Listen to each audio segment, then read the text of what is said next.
అదే RTV app వార్తల్ని క్షణాల్లో చదివే అవకాశం ఉంటుంది. ఒక న్యూస్ పేపర్, ఒక టెలివిజన్ ఛానల్ మీ చేతుల్లో ఎప్పుడూ ఉంటాయి.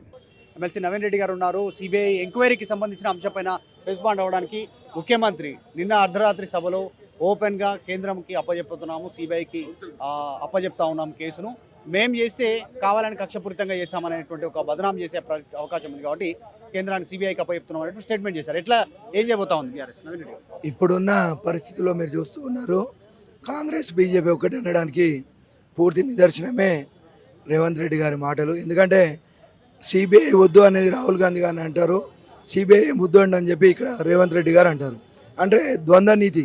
ఈయన గల్లీలో ఒక తీరు ఉంటాడు, ఢిల్లీలో ఒక తీరు ఉంటాడు. దీని నిదర్శనమే తెలంగాణ తెచ్చిన సాధకుని పైన సిబిఐ ఎంక్వైరా సిగ్గు సిగ్గు అని చెప్పి తెలంగాణ ప్రజలు అంటున్నారు. ఇప్పటికైనా కాంగ్రెస్ కళ్ళు తెరవాలి, రాహుల్ గాంధీ గారు కళ్ళు తెరవాలి.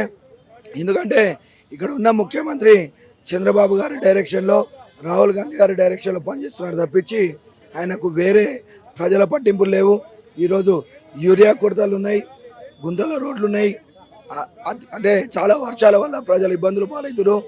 అంటే బీజేపీ ఇంకా వేరే డిమాండ్లు చేస్తూ ఉంది. ఓఆర్ఆర్ టెండర్ల పైన, ఫోన్ ట్యాపింగ్ సంబంధించిన అంశం పైన కూడా ప్రభుత్వం నిర్ణయం తీసుకోవాలి.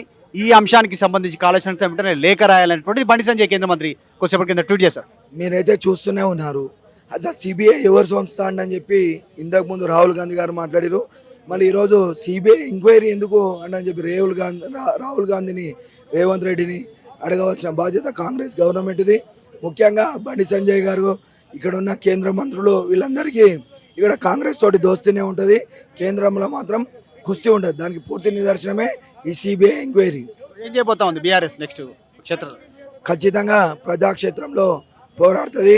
60 లక్షల సైన్యంతో బీఆర్ఎస్ దళం ఉంది.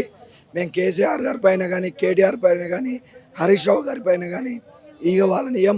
ఎందుకంటే పంట పొలాలకు నీరిచ్చిన, తెలంగాణ తెచ్చిన స్ఫూర్తిదాత కేసీఆర్ పైన సిబిఐ కేసులు అంటే తెలంగాణ సమాజం సిగ్గు సిగ్గు అంటుంది. కాంగ్రెస్ వాళ్ళు కనబడితే వాళ్ళను ఉంచే పరిస్థితి ఉందండి. రైట్, ఇది ఎమ్మెల్సీ నవీన్ రెడ్డి చెప్తాను. అంటే చాలా సమస్యలున్నా చర్చించడానికి సిద్ధంగా లేని రాష్ట్ర ప్రభుత్వం కేవలం కాళేశ్వరానికి సంబంధించినటువంటి నివేదిక పైన చర్చించి సిబిఐకి ఆహ్వానించమనేటువంటి రెండు ఒకటి అనేటువంటిది క్లారిటీ తెలుస్తూ ఉంది మొదటి నుంచి కూడా. ఎందుకంటే ఒకవైపు రాహుల్ గాంధీ ఏమో సిబిఐ బీజేపీ జేబు సంస్థగా చెప్తా ఉంటే, ఇక్కడ సిబిఐ ఎంక్వైరీకి రేవంత్ రెడ్డి బదిలీ చేయడం అనేటువంటిది అర్థమవుతా ఉంది అంటూ ద్వంద్వ వైఖరి అంటూ నవీన్ రెడ్డి చెప్తా ఉన్నారు. వీడియో జర్నలిస్ట్ జాఫర్తో Madhu Malkedkar, Hyderabad, Gun park.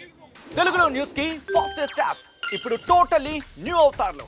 Just 5 seconds లో కంప్లీట్ న్యూస్, సోషల్ మీడియాలో ట్రెండ్స్ కి one stop solution, live TV app, voice search option తో ఇప్పుడే డౌన్లోడ్ చేయండి లేదా అప్డేట్ అయిపోండి. యాప్ లింక్ డిస్క్రిప్షన్ లో ఉంది.